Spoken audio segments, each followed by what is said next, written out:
BRS ప్రభుత్వంలో గొర్రెల పంపిణీ పథకం కుంభకోణంలో అరెస్టుల పర్వం కొనసాగుతోంది. ఏసీబీ అధికారుల దర్యాప్తులో కీలక విషయాలు బయటపడుతున్నాయి. ఏసీబీ విచారణలో పశుసంవర్ధక శాఖలో అధికారులు భారీ స్కామ్లకు పాల్పడినట్టు తేలింది. గొర్రెల పంపిణీ స్కీమ్లో 700 కోట్ల అవినీతి జరిగినట్లు గుర్తించింది ఏసీబీ.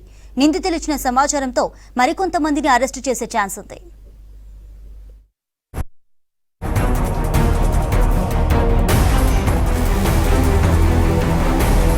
గత బీఆర్ఎస్ సర్కార్ హయాంలో ఇచ్చిన గొర్రెల పంపిణీ స్కీమ్లో భారీ అక్రమాలు, అవినీతి బాగోతాలు బయటపడుతున్నాయి. అర్హులైన గొల్ల కురుమలకు బదులుగా ప్రైవేటు వ్యక్తుల ఖాతాల్లోకి నిధులు మళ్లించినట్లు విచారణలో తేలింది. మొదట 2 కోట్ల 10 లక్షల నగదు మళ్లించినట్లు ఫిర్యాదులొచ్చాయి. ఏసీబీ విచారణలో స్కామ్ విలువ ఏకంగా 700 కోట్లుగా తేలింది. ఫిబ్రవరిలో విచారణ చేపట్టిన ఏసీబీ గొర్రెల పంపిణీ స్కామ్లో 4 ప్రభుత్వ ఉద్యోగులను అరెస్టు చేసింది. ప్రైవేటు వ్యక్తులతో కుమ్మక్కై నకిలీ పత్రాలు, బ్యాంకు ఖాతాలు సృష్టించి 2 కోట్ల 10 లక్షల ప్రభుత్వ నిధులను పక్కదారి పట్టించారని ఏసీబీ అధికారుల దర్యాప్తులో తేలింది.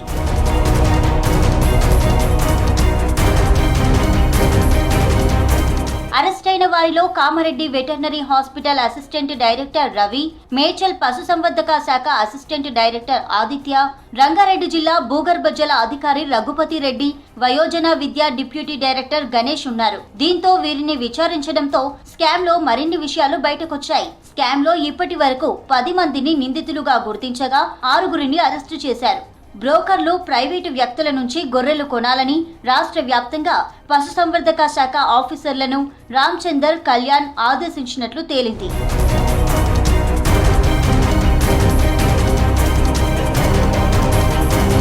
స్కామ్ కేసులో అప్పటి ప్రభుత్వంలోని కొందరు పెద్దల పాత్ర ఉన్నట్లు ఏసీబీ అనుమానిస్తుంది. విచారణలో కొందరు బడాబాబుల పేర్లు బయటపడనున్నట్లు తెలుస్తోంది. మాజీ మంత్రి తలసాని ఓఎస్డీ విచారణలో ఎలాంటి విషయాలు వెల్లడవుతాయనేది ఉత్కంఠ రేపుతోంది. ఎవరి మెడకు ఉచ్చు బిగుస్తుందనే చర్చ కొనసాగుతోంది.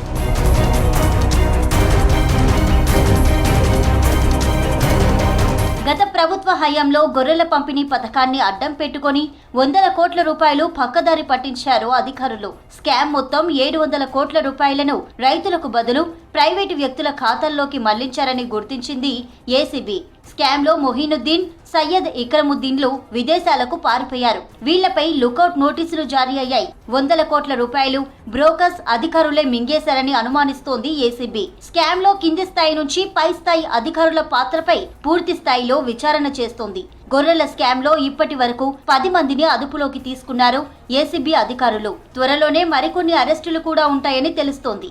ఇక 10 బినామీ అకౌంట్లతో నిధులు కొల్లగొట్టినట్లు గుర్తించారు ఏసీబీ అధికారులు. ఇప్పటికే కేసులో 12 మంది అధికారులను రిమాండ్కు తరలించారు. నిందితులు ఇచ్చిన సమాచారం ఆధారంగా దర్యాప్తు చేస్తున్నారు.